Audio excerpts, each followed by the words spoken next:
Hello student, Krishna academy में आपका हार्दिक स्वागत है। हमारे पास में जो लेक्चर चल रहा था वो है विलियन लेसन वाला। 12th क्लास का फर्स्ट लेसन है विलियन। उसके पहले जो 2-3 लेक्चर थे उसमें हमने पढ़ लिया है विलियन के बारे में कि विलियन के डेफिनेशंस क्या होती है, विलियन के प्रकार कितना होते हैं। आज हम पढ़ेंगे अगला टॉपिक जो है वो है विलियन की सांद्रता को व्यक्त करना। अब विलियन की सांद्रता जो होती है वो किस पे निर्भर करेगी।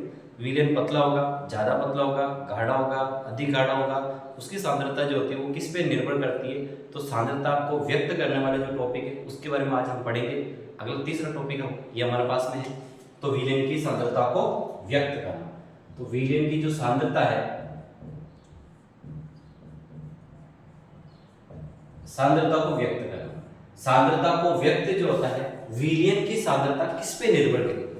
पहले हमने पढ़ाया कि विलियन की प्रकृति जो है वो किस पे निर्भर करती है कि विलियन किस प्रकार का होगा। वो विलियन की जो प्रकृति है वो विलायक पे निर्भर करती है। विलायक जिस प्रकार का होगा विलियन भी उसी प्रकार का होगा। यदि विलायक आपके पास में ठोस है तो विलियन भी आपको ठोस प्राप्त होगा। यदि आपका विलायक द्रव है तो आपका विलियन भी कैसा होगा, द्रव प्राप्त होगा। लेकिन सांद्रता जो होती है वो विलायक पे निर्भर नहीं करती है। सांद्रता याद रखना, सांद्रता विलय पे निर्भर करती है, ये इंपॉर्टेंट चीज है। विलयन की सांद्रता जो होती है वो किस पे निर्भर करती है, विलयन की सांद्रता विलय पे निर्भर करती है। इस सांद्रता के आधार पे ये सांद्रता को 7 टॉपिक हमारे पास में 11th में। पहले इसके अंदर हम पढ़ते हैं मोलरता, जिसके अच्छे खासे क्वेश्चन न्यूमेरिकल बनते हैं। बोर्ड एग्जाम में सबसे ज्यादा क्वेश्चन आते हैं मोलरता। सेकेंड हमारे पास में है मोलनता। तीसरा हमारे पास में जो आएगा वो है मोलन्स।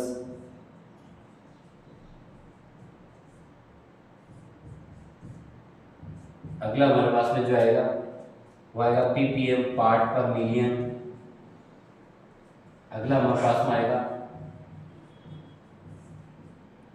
द्रव्यमान प्रतिशत।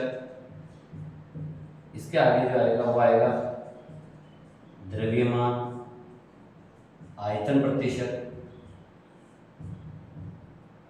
लास्ट टॉपिक जो है वो हम पढ़ेंगे आयतन। ये हमारे पास में व्यक्त करने वाले हाथ है मोलरता, मोलरता, मोलस, पीपीएम, द्रव्यमान प्रतिशत, द्रव्यमान आयतन प्रतिशत और आयतन प्रतिशत।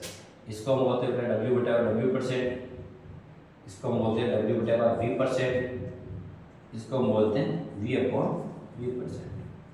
ये हमारे पास में सांद्रता को व्यक्त करने वाले टॉपिक है, एनसीईआरटी के अंदर किताब में दिया हुआ है। पहला हमारे पास में जो है मोलरता, इसके बारे में हम पढ़ते हैं।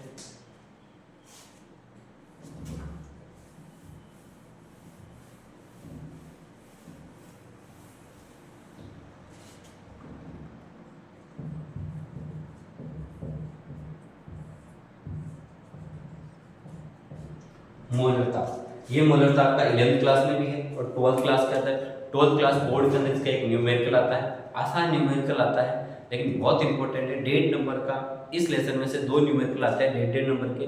एक 1.5 नंबर का न्यूमेरिकल जो है वो अकेला इस मोलरता वाले टॉपिक में से आता है। देखो पहला क्वेश्चन क्या क्या क्वेश्चन पूछे गए हैं मैं बता दो आपको। मोलरता को किससे व्यक्त किया जाता है, तो मोलरता को किससे व्यक्त करके हम कैपिटल एम के द्वारा उसको व्यक्त किया जाता है। ध्यान रखना है मोलरता को कैपिटल एम के द्वारा दर्शाते हैं और मोलरता जो होती है उसको स्मॉल एम के द्वारा दर्शाया जाता है। इसकी डेफिनेशन अधिकांश लोगों को पता है, इसकी डेफिनेशन क्योंकि 11th क्लास में हम पढ़ते हैं, 12th क्लास में हम पढ़ते हैं। इसके आगे एक शब्द लगा है वो है मोल।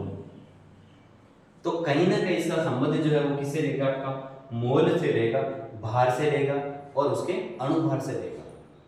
मोलरता जो इसकी जो परिभाषा है, 1 लीटर विलियन में उपस्थित विलेय के मोलों की संख्या क्या कहलाती है, मोलरता कहलाती है। इसकी परिभाषा सुन लेना, 1 लीटर विलियन कितना लेना हमें, 1 लीटर लेना है। 1 लीटर विलियन में उपस्थित विलेय के मोलों की संख्या क्या कहलाती है, मोलरता कहलाती है। परिभाषा लिख देता हूँ, 1 लीटर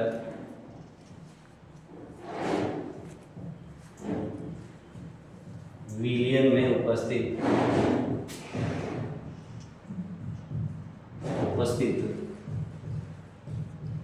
विलेय के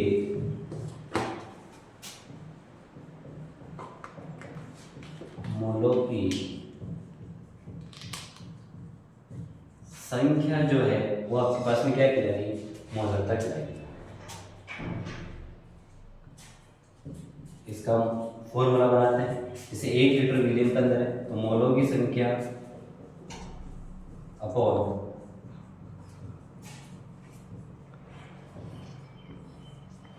विलियन का आयतन।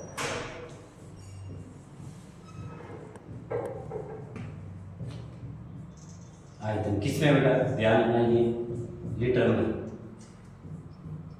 एम हमारे पास में मोलों की संख्या, मोलों की संख्या हम कैसे निकालते हैं, विलेय का भाग। ये जो मोलों की संख्या है, किसकी मोलों की संख्या, ध्यान रखना ये है विलेय के मोलों की संख्या। यहाँ मैं लिख देता हूँ विलेय के मोलों की संख्या। तो मोलों की संख्या निकालोगे आप तो विलेय का भार अपॉन विलेय का मोलर द्रव्यमान, या हम इसको बोल सकते हैं उसका अणुभार, इनटू विलियन का आयतन।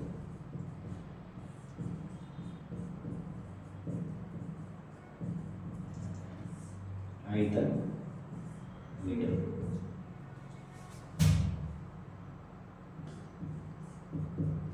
विलेय के भार को हम W A के द्वारा दर्शाते, विलेय का अणुभार उसको M के द्वारा दर्शाते, और हमारे पास में आयतन जो होता है उसको, यदि आपके पास में आयतन मिलीलीटर में है तो मिलीलीटर को हम किस में कन्वर्ट करते हैं, जब लीटर में चेंज करते हैं तो हमारे पास में 1000 आना पड़ता है। तो 1000 हमारे फॉर्मूले में कहीं नहीं, तो ध्यान रखना 1000 जो होता है वो लीटर को, यदि आपके पास में मिलीलीटर में दे रखा है, उस मिलीलीटर को लीटर में चेंज करने के लिए हमारे पास में किसका प्रयोग करना पड़ता है, 1000 का इस्तेमाल करना पड़ता है।